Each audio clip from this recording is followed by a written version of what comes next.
Salut à toi et bienvenue dans ce nouvel épisode de notre grande aventure au Cap Nord. Si tu n'as pas vu les épisodes précédents, je te conseille d'aller les voir pour suivre tout notre périple. Dans cette vidéo, on atteindra le port de Kjolfjord.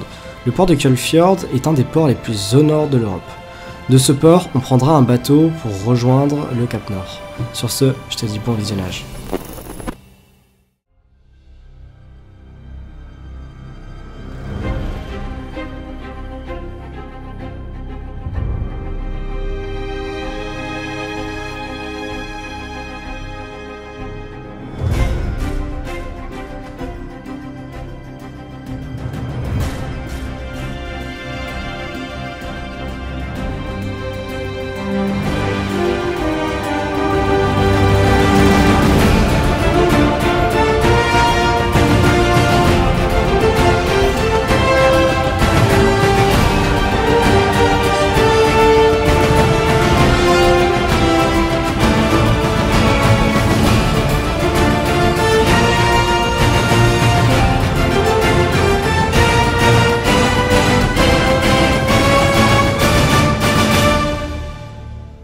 Depuis longtemps, la mythologie nordique ne cesse de m'intriguer.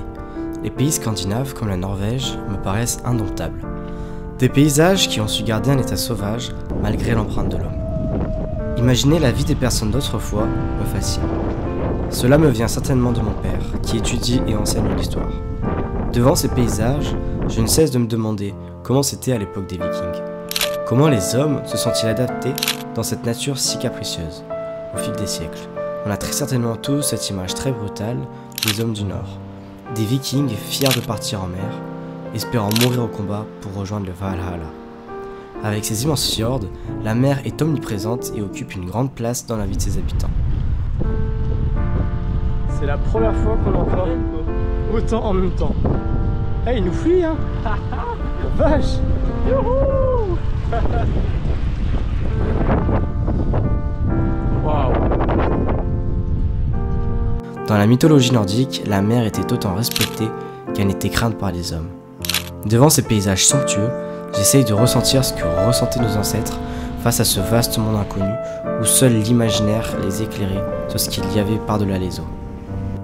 Dans ce paysage, la mer intrigue et attire. Au fil des siècles, les hommes vivant au bord des côtes norvégiennes n'ont cessé de s'y aventurer et nous ferons bientôt de même. L'atmosphère qui règne ici, elle est juste dingue. Franchement, c'est incroyable. Avec ces montagnes imposantes au bord de l'eau, franchement, c'est incroyable. Avec toutes ces petites cabanes de pêcheurs, c'est juste magique. Il n'y a pas d'autre mot. Ces cabanes de pêche sont appelées des rorbus. Les rorbus ont été construits dans des régions de Norvège où la pêche à la morue était une activité très importante. Cette pêche saisonnière se déroule pendant les mois d'hiver et nécessite donc la construction d'hébergements temporaires et appropriés pour les pêcheurs. Ces cabanes permettaient un accès direct à la mer et un déchargement aisé des poissons. Souvent, plusieurs pêcheurs se partageaient le bâtiment. Alors je sais pas si on voit la petite montagne là-bas là, mais c'est la route qu'on va prendre. Donc comment dire que là ça va être, je pense, la partie la plus dure qu'on a jamais faite jusqu'à présent.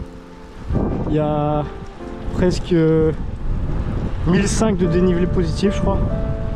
Donc on va douiller. Mais c'est magnifique. L'eau ici elle est turquoise. Franchement, magnifique la route. Alors pas du tout rassurant. On est sur une route où il peut y avoir des petites avalanches. Théma la taille du caillou. Bah là Thomas, c'est pas nos casques qui feront l'affaire. Ouais. Ah vache. Tu te manges ça, t'es pas bien. Regarde, c'est un éboulis hein, pour une avalanche. Oui, un éboulis, c'est pareil. Bon, du coup, les petites news. Donc là, on est dans des toilettes publiques. On dirait un petit chalet. Enfin, les toilettes sont là. Ouais, enfin les toilettes sont là, on est dans... Ouais, on est dans la petite cabine. Alors on a trouvé un chauffage. Ouais. Donc ce qui est cool, c'est qu'il y a un chauffage. Prise pour brancher le chauffage. Prise aussi pour, même pour nous, pour recharger caméra et portable. Dehors, on est trempé. Parce que là, il est déjà 20h. Et en fait, le mec chez qui on était tout à l'heure, là, Michael, il nous a dit qu'on allait traverser la toundra. Donc vraiment, ça là, c'est le gros dernier versant de montagne qui nous reste avant le port. Donc du coup, on va rester là pour ce soir. En espérant qu'il n'y ait personne qui vienne nous déranger ou... Wow, au pire, tant pis. Hein. Mais comme ça, il y a le chauffage, on pourra faire sécher nos affaires Moi surtout avec toutes mes affaires incroyable. Au moins on dort au chaud. Là vraiment nous le moindre petit truc, juste de la chaleur avec un chauffage. Ah, c'est grand luxe. Bon bah on a pu profiter de ce petit endroit là pour se réchauffer grâce au petit chauffage, brancher portable et tout avec la prise. Et on a pu se requinquer un peu et maintenant bah on va partir pour la toundra comme ils appellent. Let's go.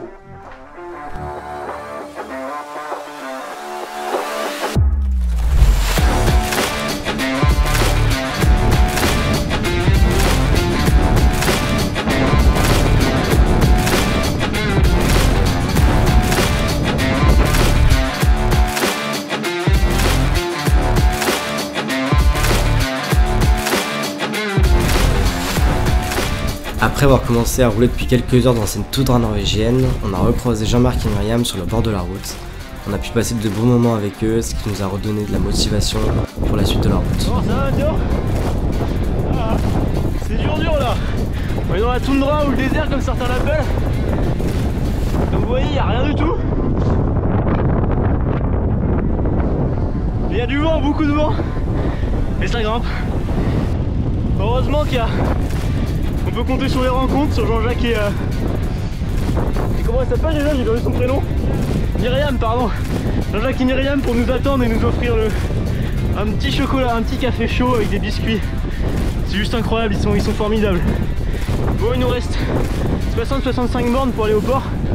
Une journée dans le vent, ça va pas être facile. Mais les gens sont incroyables, ils nous encouragent leur voiture et tout ça. C'est génial. Encore quelqu'un qui nous fait bravo. C'est génial. Allez, go!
En fait, on passe vraiment notre vie dans les toilettes publiques, c'est incroyable. Hein. Là, du coup, on est redescendu dans le fjord, entre les deux montagnes.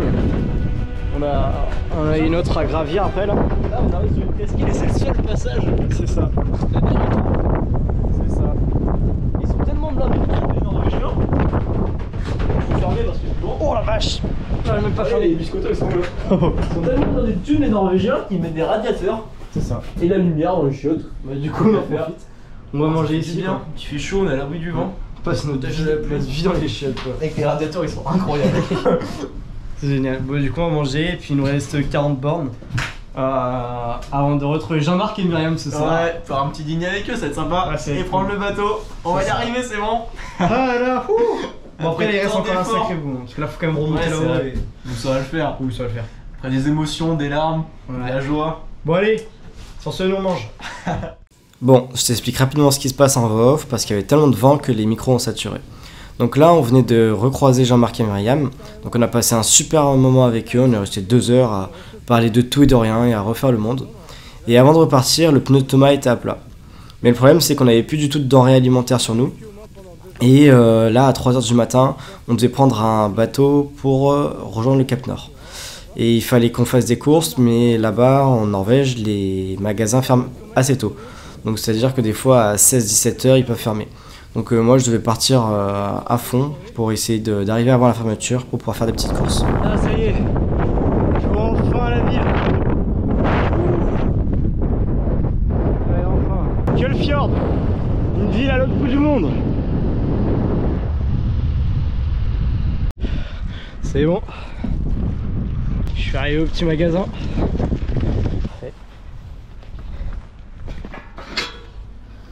Hop. Thomas il devrait pas tarder à arriver. Peut-être d'ici un quart d'heure, 20 minutes. Hop. Bon mais moi du coup je vais faire les petites courses. C'est parti.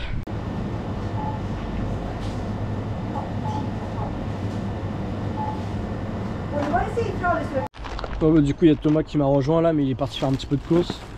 Moi j'ai fait des courses pour 23 € à peu près. Il y a un peu de tout, hein. Pain, riz, des petites boîtes de conserve, tout ça. Ça apparemment ils font beaucoup des trucs comme ça en Norvège. Genre c'est apparemment sur du pain ou des trucs comme ça, ça peut faire l'équivalent d'un repas. Et une boîte de conserve, ça sera la surprise. Je ne sais pas ce que c'est. Et deux petits écarts parce que là j'étais en hypoglycémie, j'avais trop faim. Safari, un muffin, ça fait plaisir. Après les 150 bornes dans la toundra là. Ouh. Voilà, donc Thomas va faire des petites courses après et après on se posera au port parce que demain matin à 3 h direction Cap Nord. Oh, histoire incroyable là, c'est incroyable comment ici les gens sont bienveillants parce qu'il y a la dame qui s'occupe du market là. Quand Thomas il est arrivé en fait il a un problème sur son vélo. Alors je ne saurais pas expliquer ce que c'est, mais en gros il a besoin d'une clé pour pouvoir revisser. Et du coup bah, elle l'avait pas sur elle. Et donc elle a demandé à son fils qui se déplace. Et donc là il vient juste d'arriver, il est derrière avec Thomas. Et puis bah, du coup son fils a ramené clés et outils comme ça alors qu'il est, je sais pas, il est plus de 20, il est presque 20 h quoi. Et il a fait le déplacement pour ramener la clé, donc super cool, vraiment c'est incroyable. Ici il y a une entraide incroyable entre les gens. Genre dès que tu as un petit souci, ils vont tout de suite être là pour venir t'aider. Toi si jamais tu fais une petite pause sur le bord de la route, par exemple nous les cyclistes, bah, plein de fois on nous a demandé si tout allait bien ou pas quoi. Donc franchement c'est top. Donc là du coup Thomas il va pouvoir réparer son petit vélo, donc c'est génial. Alors j'ai le dérailleur qui vient en buter sur la vis de serrage des roulements. Du coup ce qui fait que je peux pas le serrer. Et il est complètement desserré, il bouge, il va finir par se barrer et ça vise la pièce. Parce que si je le serre, ça bloque tous les roulements. C'est technique. Hein. Ok. Parce que ouais, moi j'avoue là, j'ai rien compris moi. J'ai coupé des bouts de boîte de conserve. Ok. Thomas la débrouille. Qui vont venir caler la pièce. Ok. C'est conique, tu vois, c'est comme ça. Du coup la pièce va venir se caler sur les coups de métal. C'est qu'il est trop usé le pas de vis. Ok. Ça marche. Moi je vais juste faire une transition, genre là c'est démonté. Et quand j'enlève la main, c'est monté. Et c'est réparé. Impeccable. Alors, petit abri de la nuit, juste incroyable. C'est l'hôtel 5 étoiles. Donc c'est au niveau du port. Donc nous on prendra le bateau juste là derrière. Donc c'est en libre accès pour tous ceux qui sont en camping et tout. Et donc dedans, bah, y a des toilettes. Hop. Il y a une garde-robe changing room, je sais pas comment ils appellent ça. Donc on va pouvoir mettre nos affaires. On va pouvoir se doucher. Il y a même des petits produits et tout, enfin franchement c'est trop cool. On peut prendre des douches, c'est 10 couronnes, donc c'est l'équivalent de, bah c'est 1 €. Donc les douches sont juste là. Donc franchement c'est incroyable. Et là on va pouvoir dormir ici, hein, clairement. Les gens ici, les gens sont... Ici, ouais. Les gens sont des amours. Ouais. J'étais en train de réparer mon vélo, j'avais un souci. Tout le monde qui passait s'arrêtait pour me donner des outils. C'est vrai, genre vraiment il y en a même un qui a dit bah si tu veux viens chez moi. Viens chez moi, j'ai plein d'outils. Il m'a donné des outils, il m'a dit tiens tu les gardes pour ton voyage, si t'en as pas, moi ça me sert pas. Ouais. J'avais déjà donc je lui ai dit non mais ils sont fabuleux, ouais, genre... ils ont tous le sourire. Ouais. Le gars m'a dit qu'il vivait là l'année, que les hivers étaient rudes mais qu'ils adoraient ça. Ouais, genre dès que t'as une galère ils vont tous venir t'aider en fait. C'est trop sympa. Ouais, ils vont pas te laisser sur le bord. Ouais, ils vont essayer de trouver une solution pour toi donc ça c'est vraiment cool. Et donc c'est cool parce que nous on aura encore du chauffage ce soir. Donc comme ça, là on va manger, on a fait des petites courses. On a comment manger. Ah c'est cool là. Let's go. Et comme ça, ouais, bateau 3 h demain. Voilà. Il y a Thomas qui prend cette douche. Oh mec, c'est bon non là. Oh j'ai parfaitement bien cadré, on voit rien. Ah ça régale. Oh là là. Ah la douche. Ah là je suis un homme heureux. Ah ouais. Et moi c'est juste après. Plus qu'à mettre le réveil pour demain. 2 h 45. Ah ça pique ce genre de réveil. Mais bon. Voilà.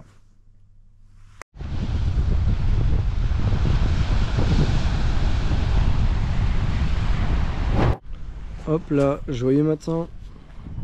Il est 3h du mat. Toujours une belle clarté. Et donc on attend le petit bateau. Ça va toi, maman, de tes petits yeux? Oh, ça va, t'as bien dormi? Ouais. Donc on attend le bateau qui arrive là-bas.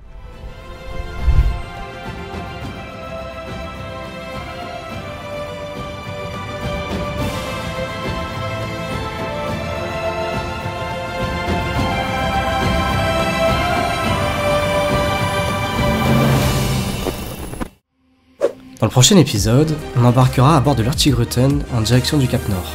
La route nous réservera encore bien des surprises et on arrivera finalement au Cap Nord. Merci d'avoir regardé cette vidéo jusque là et n'hésite pas à mettre un like et à t'abonner si c'est pas déjà fait. Et sur ce, je te dis à la prochaine pour la suite des aventures. Ciao!